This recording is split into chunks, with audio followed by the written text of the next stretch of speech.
Hi, everybody, and welcome back. Okay, as we start to move you toward getting your first buyer, getting your first listing, we need to lay the foundation and teach you a little bit about negotiation. And as I mentioned in our Core 4, one of the key courses that I love and recommend so strongly for you is called the Real Estate Negotiation Expert, or RENE course. It's an all-day, 2-day deep dive in how to truly become a rockstar negotiator. But until we get you into that class, I want to give you some of the foundational basics. Are you ready? Here we go. What is negotiation? You can Google that, you can look it up in Wikipedia, you can look it up in Merriam-Webster, whatever resource you want. I want your definition of what is negotiation. There are a lot of different ways that we can look at this. Many of you have heard of a little food franchise called Burger King. And for many, many years, their ad slogan was, "Have it your way."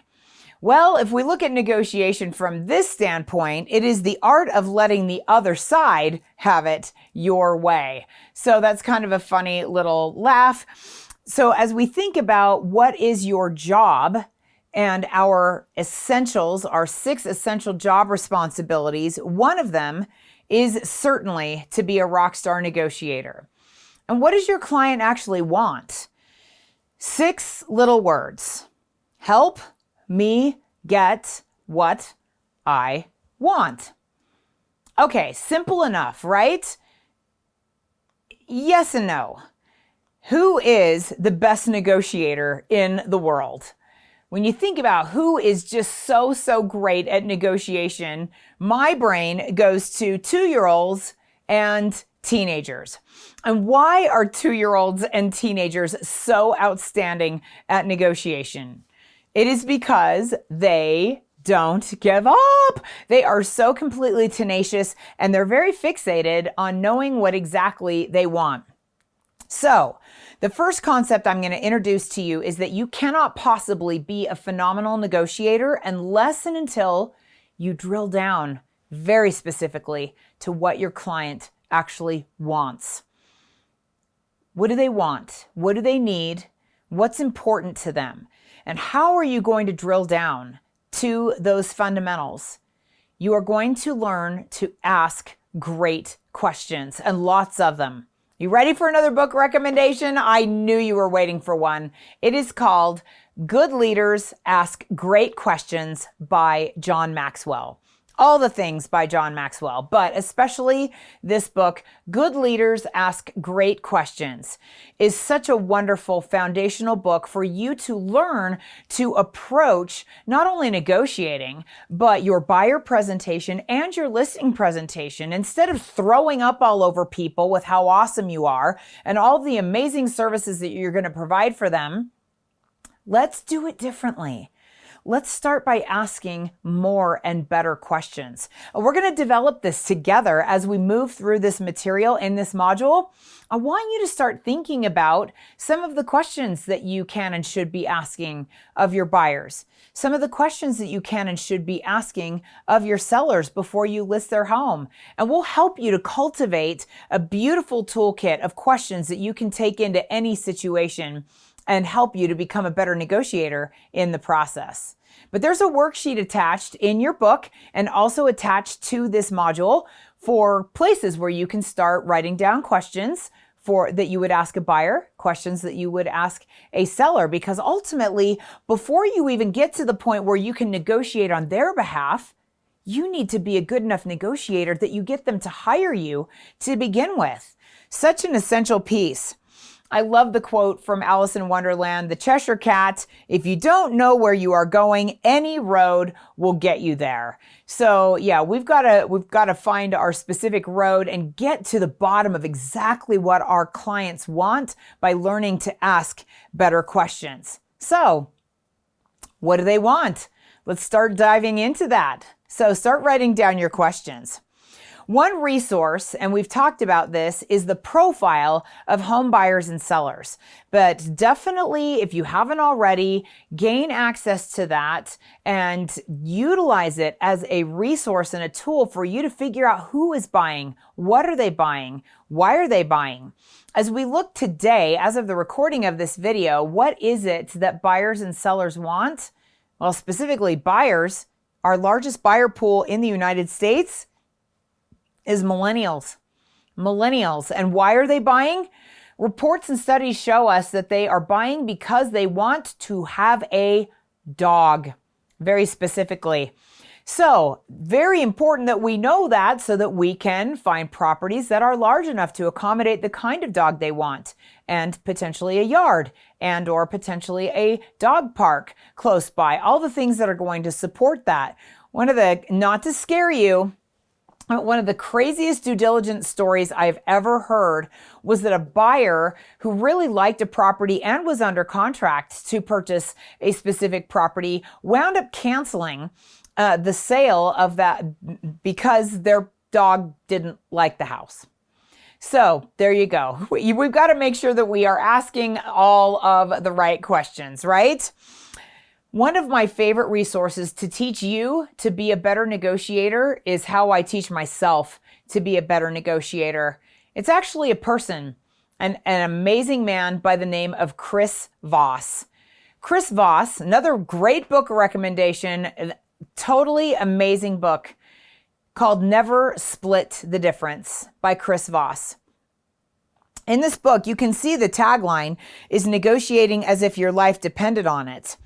And it wasn't until that I read this book, I was introduced to the concept that only novice negotiators will say things like, oh, let's just split the difference. And that is a red flag for an experienced negotiator that you are working with an inexperienced negotiator. And I thought, well, I don't ever want to say that, but I really didn't understand the why behind it. And it is for this very reason. Chris Voss used to be, in his previous life, the chief negotiator for a little organization you might have heard of called the Federal Bureau of Investigation. He was the chief hostage negotiator. And in the event that a terrorist takes a 2-year-old hostage, you cannot split the difference. It's not a King Solomon situation where you divide the child in half and one side gets half and the other side gets the other half. It doesn't work that way. And a lot of times in your negotiations, it will also not work that way. When you are negotiating for and in behalf of your client, championing their interests and only their interests, splitting the difference is it's not going to get the job done a lot of the time. So learning how to craft and hone your negotiation strategy is something that we will work on together as part of this course. But the best way for you to really learn how to be a rockstar negotiator is take the real estate negotiation expert class where I'm going to introduce you to Chris and read this book. It's a great book. It's also available on Audible. He reads it himself in his midnight DJ voice. And he talks about some of the fundamentals of negotiation, a few of which we're going to address here. First of all, before we get into the tactics, let's talk about the purpose of negotiation. And as you look at this slide, I want you to point out what, if we were doing this live, I would ask you what words stand out to you. As I look at this, I see the word success. I see the word possible. I see solution. And I see optimism and strategy and positive and winner, psychology, persuasion, depending on how small we want to go before I've got to put my glasses on. A lot of words that stand out in terms of what is negotiation and how do we successfully negotiate. An amazing author by the name of Stephen Covey, Dr. Stephen R. Covey, wrote one of the best-selling business books of all time, The 7 Habits of Highly Effective People. And in that book, he introduces us to the concept of win-win or no deal. Win-win or no deal. What does that look like? Well, let's talk about what that doesn't look like. Let's take a look at this graphic here. We've got in the top left corner, I win, you lose, Well, as a temporary strategy, that works for me, but that certainly doesn't work for you. Right underneath that, on the left-hand side, I lose, you lose. Okay, we want to stay away from lose-lose agreements at all costs because then nobody wins. And that's just, we don't want that. Moving over, bottom right, I lose, you win. Well, you might think that that's awesome, but that's not going to create a great relationship between us if you win, but I don't. What we want to create is that top right box where we both win. All of our negotiations should create win-win or no deal. So what kinds of things are we negotiating for as real estate professionals? We are, first of all, negotiating for services. We are negotiating to be hired by the buyer or the seller that we are trying to bring on as a client. We are also negotiating price, what they are going to pay us in exchange for the valuable services that we are going to provide for them. And then once they hire us, if we are representing the buyer, we are certainly negotiating the price as an essential piece of that contract. And if we're negotiating on behalf of the seller, we are working to preserve their asset, their home, which very likely might be the most valuable asset that they have, so that they don't leave money on the table. That is a seller's biggest fear, is leaving money on the table. And it's our job to protect them and champion them so that that doesn't happen. We are also negotiating for terms.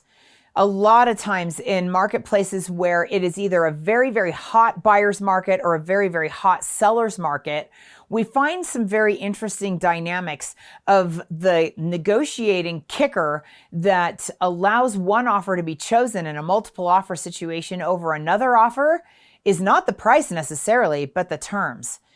Let's say the seller has not identified another property to purchase yet, and they're very stressed about that, and they really don't want to let go of their home or have to move during the holidays or until they have identified another property. It could be the difference between winning and not winning that the buyer is willing to be a little bit flexible and allow that seller to lease back that property for a couple of weeks or even a month, allowing them that flexibility to identify and find another property so that they can do a door-to-door move, meaning from one home to their next home rather than having to move into an extended stay hotel or live with family, or worse, move in with you. That'd be fun, right? So the terms can also be an extremely essential part of the negotiation strategy. Condition. Property condition is a very, very important piece, and pretty much most buyers want a brand new home in model home condition. And the reality is, unless they're purchasing new construction, that may not be what they're getting. And so recognizing that condition is a strategic and important part of pricing and in the negotiation can really help go a long way for you to leverage all the tools that you do have in your arsenal to work with. Ultimately, what we want is for our client to reach win-win, not for us as the negotiator. It's not about us. Article 1 of the Code of Ethics is all about remembering to put the needs and interests of your client first. So ultimately, we are negotiating for our client's perception of win-win and not our own. And the only way we can get there is to make sure we've asked enough questions to know exactly what it is they actually do want. But first, let's talk about the top 11 mistakes negotiators make. Here we go. Number 1 is lie. Do not ever lie in your negotiations, and just make it a personal habit and a personal practice that you will always, always tell the truth. That's part of your brand. Part of your brand reputation is that you are known for being an individual of honesty and integrity above all else, always. Number 2 is letting our emotions and our ego get in the way. Chris Voss will tell you this, that the number 1 rule is to stay calm and not letting your ego and not letting your emotions get in the way. Calling a timeout on yourself if you need to, if you find yourself being triggered by the other negotiator or even by your own client, just saying, whoop, yeah, calling a timeout on yourself, allowing cooler heads to prevail. You will never, ever regret doing that. Number 3, tying into number 2, is talking over or interrupting each other. If you find that happening, it's a good time to take a timeout on everybody and not making the other side feel bad and not insulting their ego, but just saying, let's have a little cooling off period, even if it's an hour. Chances are blood will stop boiling, heart rate will go back down to normal, breathing will return to normal, and better decisions will be made in the process. Number 4, tying right into that, is offending each other or disrespecting or insulting each other. You need to create solid boundaries for yourself in your real estate business, starting at the very beginning and not allowing people to insult or disrespect you. If you find yourself in a situation where the other agent is becoming verbally abusive towards you or inappropriate in any way, it is definitely not only time to take a time out, but it's also time to involve your broker so that they can step in and help you resolve that situation. Maybe involving that agent's broker. Sometimes that agent might be the broker. That'll happen. But making sure that you always bring in your broker to be your advocate and your champion. It's a very, very important part of the role they play in your real estate career. And you need to allow them to do that by making sure they're totally aware of what's going on, especially when you need them. Number 5 is losing your cool. We can't control what other people do, but we can control and do a checkup from the neck up. And if you find yourself losing your cool or being triggered, again, it's important to take a time out because great negotiations don't happen when we're freaking out. Number 6 is verbally vomiting. We will definitely talk about this more when we talk about our revisiting of the important principles we learned in real estate school and our fiduciary duties as it pertains to our client. Most of us get into the real estate industry because we love people and we want to serve them and we truly want to help. But sometimes we can say things that would be very damaging to our client that we absolutely cannot and should not say. So being careful that we check ourselves before we wreck ourselves, as my good friend Kiko would say, and never say anything that would jeopardize our client's negotiating position. Number 7 is failure to listen. We need to make absolutely certain that we slow down enough to really truly listen for emotion, listen to hear, listen for motives so that we can truly get to the bottom of what it is our client is trying to tell us or what the other negotiator is trying to say so that we can listen for feelings, listen for what Chris Voss would call the black swan. If you get to the very last chapter of his book, Never Split the Difference, he talks about the black swan. It's so important that he named his entire company the Black Swan Consulting Group. And the black swan is this. What is the one thing about the other side, about their position, that if you knew it, it would change everything in the negotiation? We're not going to find the black swan, that essential piece, if we're not truly deeply listening. Number 8 is being reactive and not proactive when it comes to our approach to the entire negotiation. We don't want to be reactive, and we've already talked about not losing our cool. Being very proactive in everything that we say and do to handle problems at the very, very earliest opportunity will help that negotiation be so much smoother. Number 9. We've talked about this, about getting very clear and very specific about what your client wants, but this is a definite mistake if agents are not very, very intentional about getting to the bottom of what their client actually really, truly wants and needs.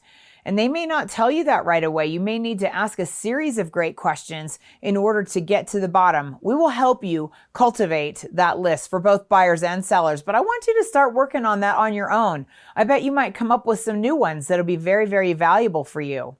Number 10 is overpromising. From the very first moment you got into sales, I'm sure you were introduced to the concept that overpromising is a key to failure, and that we want to underpromise and overdeliver when it comes to absolutely everything, from the timing of when we tell people we're going to get them documents to the time we deliver anything and everything that we say that we're going to do.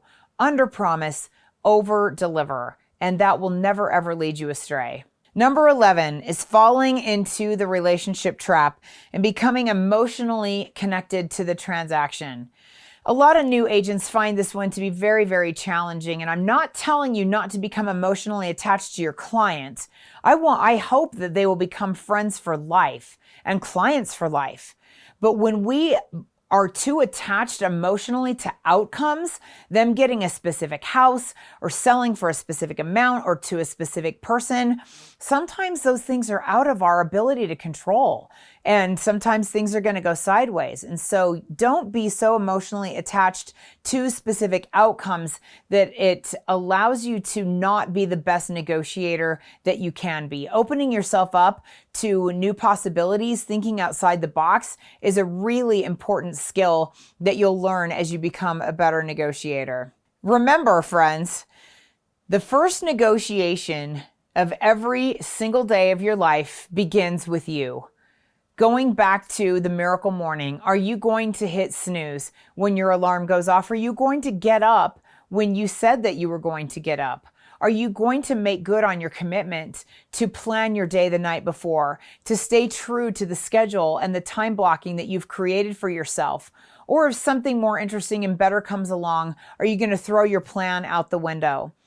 I hope that you will have the dedicated diligence and the focus to be very, very strategic about how you approach your time, your number one non-renewable resource. And remember that that first negotiation of every day begins with you. You are the CEO of your own company, and you need to act like it and show up for work as if you were running your own business, because you are. And that, my friends, is the down and dirty, short and sweet, how to understand the very basics of negotiation. In our next segment, we're going to talk specifically about your presentation with buyers, and also then after that, your presentation with sellers, so that you can win your first buyer client and win your first listing, integrating presentation skills and your presentation style with your negotiation skills. So let's see your questions and let's talk about them. And we'll see you in the next module.